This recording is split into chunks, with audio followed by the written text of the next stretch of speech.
예, 오늘은 추수감사절 또 맞이해서 우리 감사에 대해서 한번 이야기를 해보려고 합니다.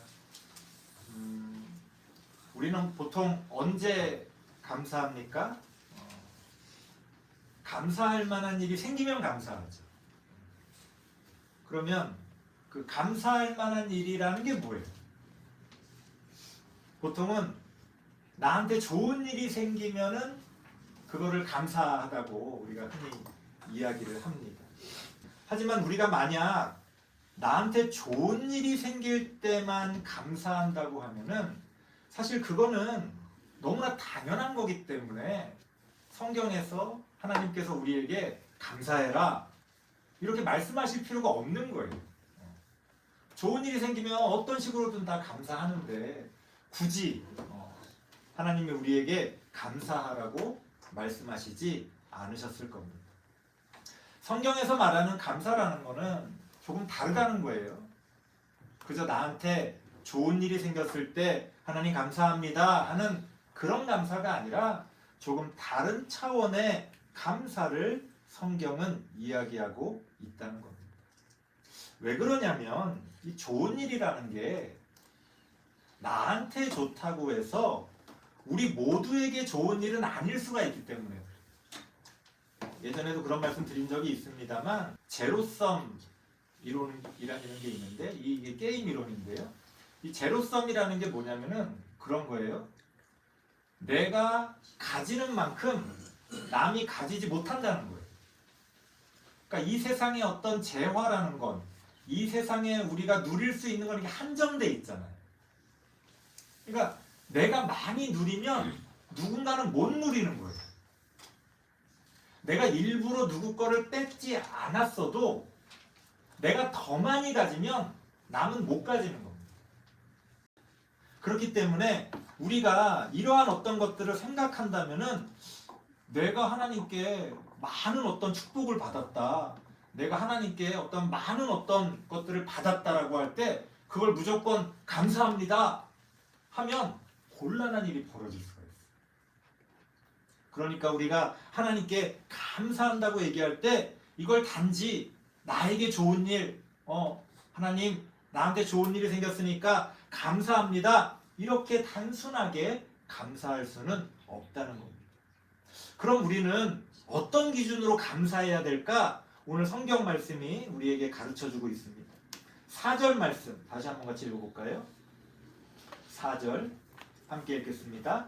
시작. 하나님께서 지으신 모든 것이 선함에 감사함으로 받으면 버릴 것이 없나니. 하나님께서 지으신, 하나님께서 우리에게 주신 모든 것이 선하다. 성경은 그렇게 이야기합니다. 무슨 말이에요? 단지 좋고 싫음의 문제가 아니라 그것이 선하냐 선하지 않냐의 문제를 우리는 고민할 수 있어야 한다는 겁니다. 뭐 선하다 선하지 않다라고 말하니까 굉장히 막 거창하게 들릴 수도 있습니다만은 사실은 우리의 삶 가운데서요 우리가 많은 것들을요 착각할 때가 있어요. 뭐냐면 그냥 사실은 내가 싫어하는 건데 나한테 싫어하는 일이 벌어졌어. 그냥 내가 싫어. 근데 우리는 그 싫은 것을 보통 악하다고 정죄하는 경우가 많이 있다는 거예요. 반대로 나한테 내가 좋아하는 일이 생겼어요. 단지 그냥 내가 좋아하는 일일 뿐인데 우리는 그것을 선한 것이라고 포장하기도 합니다. 하나님은 우리의 이런 잘못된 경향성을 너무나 잘 알고 계시기 때문에 일부러 너희가 좋고 싫다 그런 거에 빠지지 말고 그것이 선한지 선하지 않은지를 고민하라는 거예요. 어려운 문제입니다. 과연 나에게 생긴 이 좋은 일이 선한 것일까? 때로는 나한테 좋지 않은 일이 생겼지만 그럼 이게 선하지 않은 건가? 우리는 그러한 문제에 대해서 깊이 생각해 볼 수가 있어야 한다는 것. 단순하게 그저 내가 느끼기에 좋아. 그러면 선한 거고. 아이 싫어. 그러면 선하지 않은 게 아니라는 거예요. 하나님은 그 가운데서 그것이 과연 하나님이 보실 때에 선한 문제인지, 내가 좋아하든 싫어하든 하나님이 우리에게 주신 그것이 어떤 것인지를 고민해 보라고 이야기합니다. 모든 것이 선하다. 감사의 기준이 좋고 싫은 것에 있지 않고 바로 선한지 선하지 않은 것인지를 고민해야 할 그러한 문제라는 겁니다. 물론 이 세상에는 선하지 않은 일들도 있죠. 우리가 악하다고 생각하는 그러한 일들도 분명히 존재합니다. 그럼 왜 하나님께서는 우리에게 모든 것이 선하다 이렇게 말씀하시는 걸까요? 하나님께서 모든 것이 선하다고 말씀하실 때는 이유가 있습니다. 뭐냐면 처음부터 끝까지 악으로 똘똘 뭉친 절대적인 악은 없다는 거예요. 반대로 어떤 것이 선하다고 해서 100% 선하기만 한 그런 일도 없다는 거예요. 우리는 흔히 선과 악으로 나눠서 이 세상을 판단하지만 우리의 삶 가운데서는 그렇게 선과 악으로만 나눌 수 없는 문제들이 존재한다는 겁니다. 우리가 현재 명백하게 보고 있는 선과 악이라는 건 뭡니까? 아, 저건 선이야. 아, 저건 악이야. 라고 말할 때 사실 그것은 실제로 그 선 자체, 악 자체가 아니라 선한 열매, 악한 열매라는 거예요.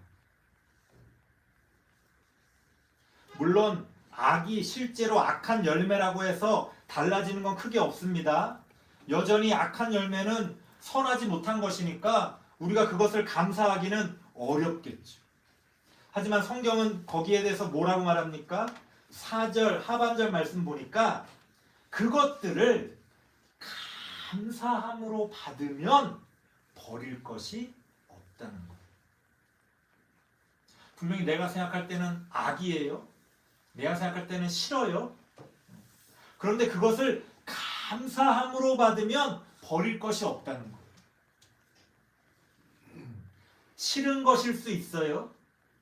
악한 열매일 수도 있어요. 하지만 감사함으로 받으면 버릴 것이 없다는 거예요. 이게 무슨 말이냐? 쉽게 말해서 우리에게는 단지 이거 선해, 이거 악해, 이거 감사할 일이야, 이거 감사하지 않을 일이야 라고 판단하는 것이 아니라 우리에게는 모든 악한 열매를 선한 열매로 바꿔가야 할 의무가 있다는 거예요. 이 굉장히 어려운 말씀을 지금 드리는 겁니다. 무슨 말이냐면 감사라는 것은 그냥 나에게 이렇게 오는 거를 아이고 감사해, 이건 좀 덜 감사해, 이건 감사하지 않아, 이렇게 수동적으로 그걸 받아들이는 게 아니라는 거예요. 뭔가를 이렇게 내가 판단하듯이 이건 좀 안 좋은 것 같은데, 이건 한 60% 좋은 것 같은데, 이렇게 판단하는 게 아니라는 거예요. 하나님이 우리에게 주시는 모든 것은 선하다는 생각으로 우리가 그것을 적극적으로, 능동적으로 감사함으로 받아서 소화를 시켜야 하는 거예요. 그럴 의무가 우리에게 있다는 거예요. 그러니까 감사는 수동적인 행위가 아니라 굉장히 능동적인 행위라는 거예요.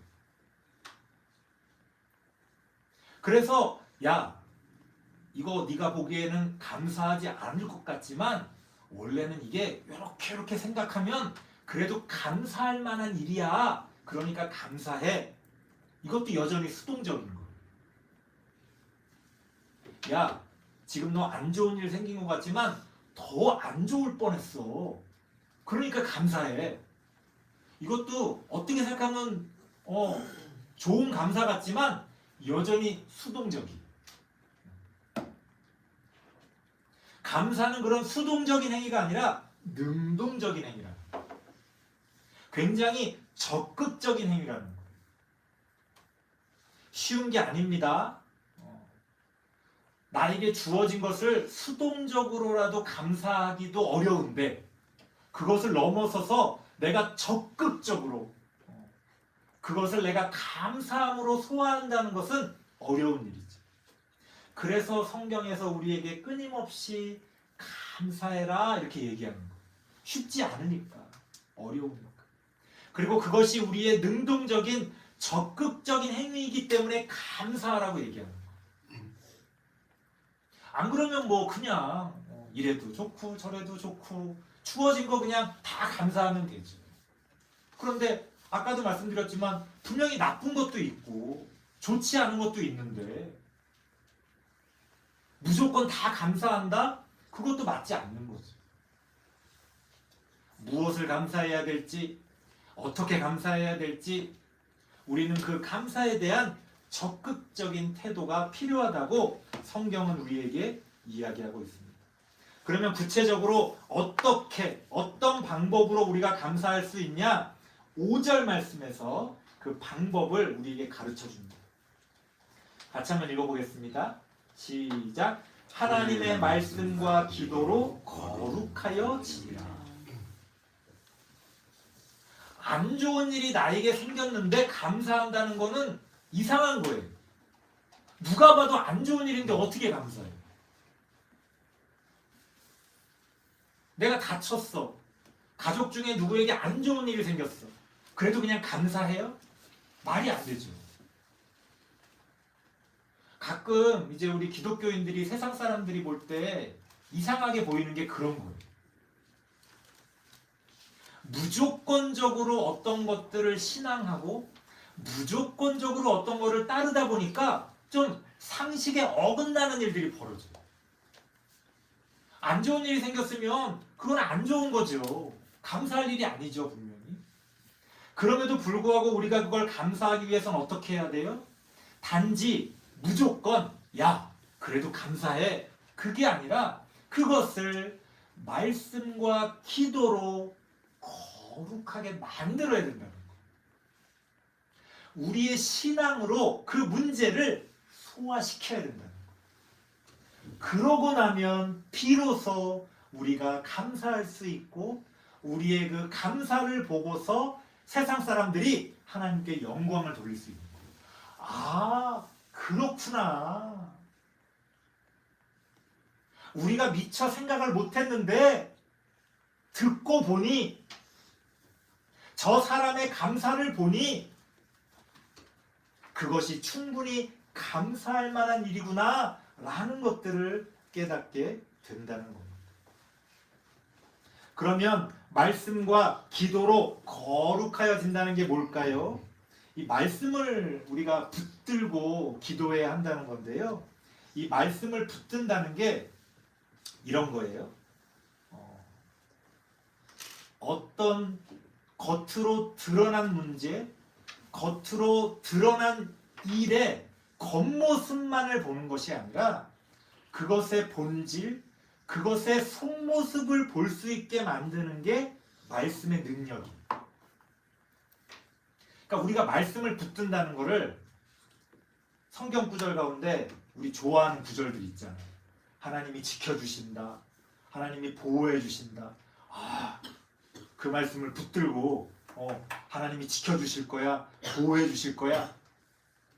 이거는 그 말씀을 주문처럼 붙드는 거기 때문에 신앙적인 그런 어떤 태도는 아니에요. 어린아이 같은 그런 어떤 모습이죠. 결국 하나님의 말씀이 우리에게 주어진 이유는요. 우리가 좋아하는 그런 구절구절들을 붙들고 그거 붙들고 살라고 말씀을 주신 게 아니에요. 그러면 성경 가운데 버려야 될 게 너무 많아요.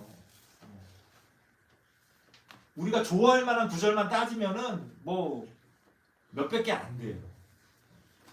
그러면 그 말씀만 암송하고 살면 그게 말씀을 붙들고 사는 거예요? 아니라는 거예요. 그래서 이제 우리가 주일학교나 교회에서 이제 성경 암송 대회 뭐 이런 것들을 하면 중요한 구절들 이렇게 암송하잖아요. 그게 좋은 일이에요. 좋은 일인데 가장 슬픈 건 뭐냐면 그것만 알고 있으면 이제 슬픈 거예요. 우리가 하나님의 말씀을 붙든다는 거는요, 그 하나님의 말씀을 통해 배우고 깨닫고, 그래서 우리의 신앙이 성장하는 거예요. 그래서 그 말씀을 통해서 어떤 일에 겉으로 드러난 것이 아니라 그것의 속모습까지 볼 수 있는 능력이 생기는 거예요. 우리가 말씀을 듣고 배운다는 것은 바로 그런 겁니다. 내가 좋아하는 몇 가지 말씀을 붙들고서 위로받고 거기서 힘을 얻는 게 아니라 그 말씀이 나를 변화시키는 거예요. 그 말씀이 나를 성장시키는 거예요. 그것이 우리가 말씀을 붙드는 의미가 된다는 겁니다. 왜 그렇게 해야 합니까? 바로 우리가 그렇게 말씀을 통해서 진짜 우리의 문제가 무엇인지를 깨달아야 제대로 된 기도를 할 수가 있어요. 그러니까 제일 이제 황당한 기도가 뭐냐? 하나님 도와주세요. 하나님 이렇게 해주세요. 제일 단순하고 제일 어린아이 같은 기도예요. 그런 기도 누구나 할 수 있죠. 기도는요, 구체적으로 해야 돼요. 그리고 구체적으로 할 때 더 큰 힘을 발휘합니다. 그런데 구체적으로 기도한다 그러면은 우리 교회에서 보통 우리 청년부 다닐 때 다 그런 얘기 들었을 거예요. 배우자를 위해서 구체적으로 기도해라. 그래서 막 그 청년부 2부 순서 시간에 전사님들이 막 써내게 하고 그랬어요. 키 몇 센치, 성격이 어떻고 구체적으로 기도해요. 그래서 나중에 막 그런 간증들 많이 있었어요. 아, 내가 구체적으로 기도했더니 하나님이 그걸 들어주셨다. 그러면서 아, 근데 내가 하필 그걸 빼먹어가지고 내가 키는 제대로 썼는데 체중을 빼먹었어.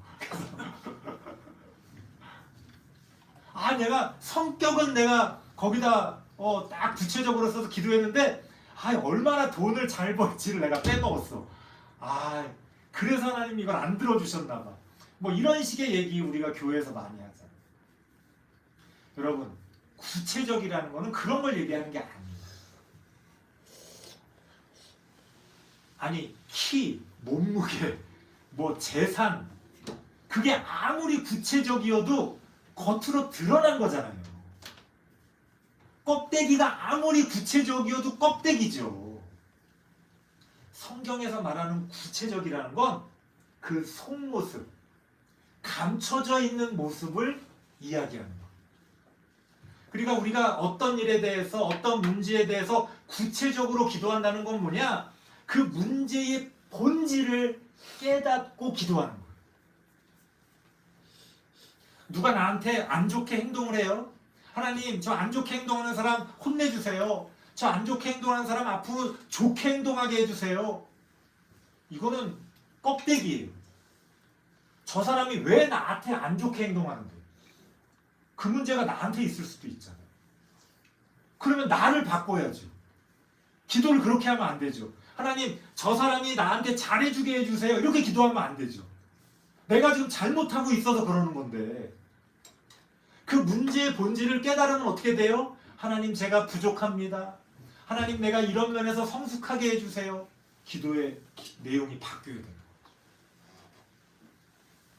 하나님의 말씀을 통해 우리는 그런 것들을 깨닫는 통찰을 얻게 됩니다.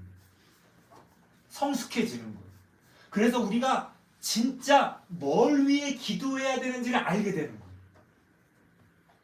그래서 신앙이 성숙해질수록 하나님 이거 주세요, 저거 주세요 이런 기도를 안 하게 돼요. 그게 필요 없어서가 아니라 그게 본질이 아니라는 것을 알기 때문에 그래요. 내가 지금 행복하지 않은 게 돈이 없어서예요? 정말? 단지 진짜 돈이 없어서 그런 거예요? 돈만 많으면 행복해지는 거예요? 아니라는 거예요. 그건 껍데기예요. 내가 지금 돈이 없어서 어려운 거는 겉으로 드러난 문제예요. 내가 정말로 무엇 때문에 괴로워하고 아파하고 내가 행복하지 않은지 그것을 볼 수 없으면 구체적으로 기도할 수가 없어요. 그러면 기도가요 다 엉뚱한 것을 붙들고 기도하게 되고 그런 기도는 다 그냥 날아가는 거예요. 아무 의미가 없는 기도예요. 100시간을 기도해도 잘못된 것을 붙들고 기도하면 거기에는 응답이 없는 겁니다. 아니 생각해 보세요. 자다가 다리가 가려워서 긁어야 되는데 남의 다리를 긁고 있으면 아무리 열심히 긁어도 시원할 수가 없는 거죠. 근데 오늘날 우리의 기도가 다 남의 다리 긁는 기도인 경우가 많다는 거예요. 뭘 기도해야 되는지, 무엇을 놓고 기도해야 되는지, 도대체 그 기도를 통해 내가 뭘 바라야 되는지 전혀 이해하지 못하고 깨닫지를 못하고 무조건 하나님 잘 되게 해주세요. 하나님 많이 주세요. 하나님 형통하게 해주세요. 왜? 형통해서 어쩌려고? 잘 돼서 어쩌려고? 더 어떻게 잘 돼야 되는데? 우리가 그런 것들을 깨닫지 못하고 기도한다면 남의 다리 긁는 그런 기도가 될 수밖에 없다는 것. 그럼에도 불구하고 너무 힘들 때는요 기도가 잘 나오지 않을 때가 있죠. 그래서 저는 목사지만 너무 힘들 땐 목사도 기도가 안 나올 때가 있어요. 그럴 때는 말씀을 읽습니다. 말씀을 붙들어요. 지난 설교를 여러분들이 들으시고 하나님의 말씀을 통해서 기도할 수 있는 힘을 얻게 돼요. 그래서 기도 전에 말씀이 있는 거예요. 우리가 말씀 위에 서 있지 않으면 기도라는 것은 주문이 될 수가 있고 그저 미신적인 바람이 될 수밖에 없어요. 그렇게 우리가 말씀을 붙들고 기도할 때에 그 말씀이 우리로 하여금 기도할 수 있도록 도와줍니다. 그렇게 우리가 기도하기 시작하면요 그 기도의 끝에서 감사를 만나게 됩니다. 바른 기도는요 항상 바라는 걸로 이렇게 끝나질 않아요. 그러니까 하나님 처음 기도 시작할 땐 그래요. 하나님 내가 지금 아파요. 하나님 이런 문제가 있어요. 막 기도를 해요. 하나님의 말씀을 붙들고 바르게 기도하잖아요. 그러면 그 기도의 끝이 어떻게 되느냐? 하나님 감사합니다로 끝나게 됩니다. 처음에는 막 이것저것이 필요하다고 생각했는데 하나님 말씀을 붙들고 제대로 기도하면요 나중에는 그런 것들이 필요하지 않다는 걸 깨닫게 됩니다. 그러면요 그 모든 것들을 감사함으로 받게 돼요. 하나님 감사합니다. 하나님 그럼에도 불구하고 하나님 감사합니다. 그렇게 우리가 감사로 끝을 맺을 때 오히려 우리가 바라는 모든 일들이 이루어진다. 이게 신앙의 아이러니입니다. 하나님이 인격적이라는 게 그런 거예요. 기계적이라는 건 뭐예요? 인격적이지 않다는 건 내가 이걸 이렇게 기도했으니까 하나님이 이렇게 들어주셨다. 신앙은 그런 게 아닙니다. 오히려 이게 이런 문제인 줄 알고 이렇게 기도하기 시작했는데 그게 문제가 아니라는 걸 내가 깨닫게 되는 거예요. 그런데 그게 문제가 아니라는 걸 깨닫게 되면 그 문제가 해결이 돼요. 이런 아이러니가 있는 거예요. 그러니까 우리가 하나님 앞에서 어떤 걸 내려놓는다는 게요 사실은 진짜 내려놓는 게 아니에요. 오히려 내려놓으면 하나님이 올려주십니다. 세워주십니다. 어떤 게 여러분들에게 필요하다고 느껴져요? 여러분들이 그거를 간절히 원할수록 그거는 내가 가질 수가 없어요. 근데 어느 순간 나한테 정말 필요한 건 이게 아니었구나 라는 걸 깨닫게 되잖아요. 그럼 하나님 그걸 주세요. 아이러니하죠. 사실 이제 필요하지 않다는 걸 깨달았는데 그제서야 하나님이 주시는 거예요. 왜 그럴까요? 그렇게 했을 때 우리가 그것을 더 진정으로 감사함으로 받고 잘 사용할 수 있기 때문에, 내가 필요할 때 하나님이 필요한 걸 그때그때 주시잖아요. 우리는 거기에 얽매여서 살아가게 됩니다. 그런데 우리가 거기서 자유로워지잖아요. 그러면 우리가 그것을 하나님의 영광을 위해 사용할 수 있게. 그렇게 하나님은 우리로 하여금 말씀과 기도를 통해 우리를 감사의 삶으로 이끌어 주신다는 것. 설교를 마치겠습니다. 추수감사절을 통해 우리는 무엇을 감사해야 합니까? 단지 감사의 조건들을 막 나열하는 것만으로는 부족하다는 것. 하나님이 우리에게 주신 모든 것을 선한 것으로 알고 감사함으로 받으면 하나님이 그 가운데서 영광을 받으신다는 것. 그리고 우리가 그러한 것들을 말씀과 기도로 거룩하게 만들어갈 때에 우리의 삶에도 감사의 삶이 넘쳐날 수 있다는 것을 믿으시고 그러한 감사의 삶을 사시는 우리 모든 성도님들 되시기를 바랍니다. 기도하겠습니다.